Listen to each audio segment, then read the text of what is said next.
আসসালামু আলাইকুম। ওয়ালাইকুম আসসালাম। হাদিসে বলা আছে কোনো মুসলমান ব্যক্তি যদি জুম্মা দিন মারা যায় তাহলে তার কবরের শাস্তি মাফ করে দেওয়া হয়। তবে ওই মুসলমান ব্যক্তি যদি সালাত সিয়াম ইত্যাদি অথবা কোনো কিছু নিয়ম কানুন মানে না চলে তাহলে ওই মুসলমান ব্যক্তি কি কবরের শাস্তি থেকে মাফ পাবে? দারুণ প্রশ্ন। এটা কিন্তু অনেক আগ থেকে প্রশ্নটা আছে। প্রথমত কবরের আযাব থেকে মাফ পাবে এটা বলা হয় না, কিন্তু আপনারা ভুল বুঝছেন। বলছে ফেতনা থেকে নিরাপদ থাকবে।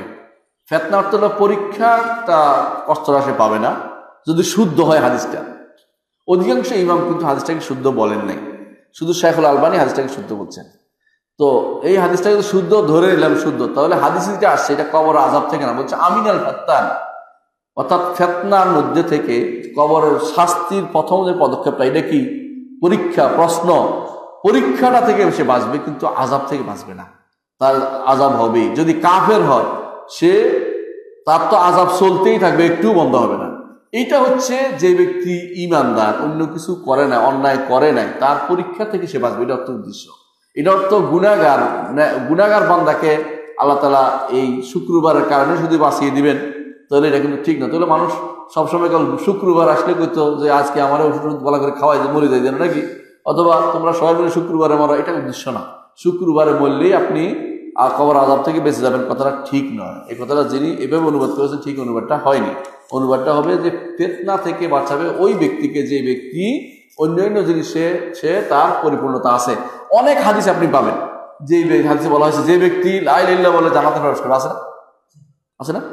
এখন যে ব্যক্তি লা ইলাহা ইল্লাল্লাহ বলছি আমি, জান্নাতে প্রবেশ করছি? যদি মানুষের হক মেরে থাকে, যদি মানুষের নষ্ট করে থাকে, জান্নাতে চলে যাবে না? হাদিসে আছে, রাসূলুল্লাহ সাল্লাল্লাহু আলাইহি ওয়াসাল্লাম বলেছেন কিয়ামতের মাঠে এক লোক আসবে মিসকিন, যে দুনিয়ার বুকে পাহাড় প্রমাণ ন্যাক নিয়ে আসছে হাসর মাঠে, কিন্তু ওকাদ দারাবা হাযা, ওকাদ শাতামা হাযা, ওকাদ লাতামা হাযা, কারো চট দিছে, কারো চপেটাঘাত করছে, কারো গালি দিছে, হ্যাঁ, কারো সম্পদ দিছে, এত সম্পদ সবাই ভাগ করে নিয়ে চলে যাবে।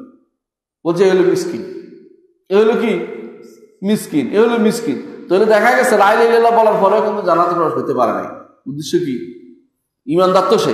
বলছে সে জিবাল মিন হাসানাত, হাসানাতের কোনো শেষ না, সব নিয়ে আসছে। কিন্তু সমস্যা কি? মানুষের হক কিন্তু মাফ হয়ে যায় না, এবং বড় বড় গুনাহগুলি তওবা না করলে মাফ হয় না। সগীরা গুনাহগুলি আমল একটা ইনাল হাসানাত ইউযহিবনা সাইয়্যাত, নেক আমল করলে বদ আমল মাফ হয়, ছোট ছোট গুনাহগুলি, বড় আমল তওবা লাগে। সুতরাং ওই ব্যক্তি শুক্রবারে মরলেই এত প্রিভিলেজ পেয়ে যাবে, আপনি বিশ্বাস করলেন কি করে? এটা হচ্ছে ওই ব্যক্তির জন্য যে ব্যক্তি অন্যান্য গুনাহ থেকে মুক্ত আছে কিন্তু শুক্রবার মারা গেছে, তার আল্লাহ তাআলা দয়া করে তাকে এই বিপদ থেকে উদ্ধার করে, প্রশ্ন করার দরকার নাই, আল্লাহ তাকে জান্নাত দিবেন। কিন্তু বড় গুনাহ থাকলে এটা থেকে মুক্তি পাওয়ার কোনো সুযোগ নেই। এইভাবে মুক্তি পাওয়ার, শুক্রবার দিয়ে মুক্তি পাওয়ার কোনো সুযোগ নেই।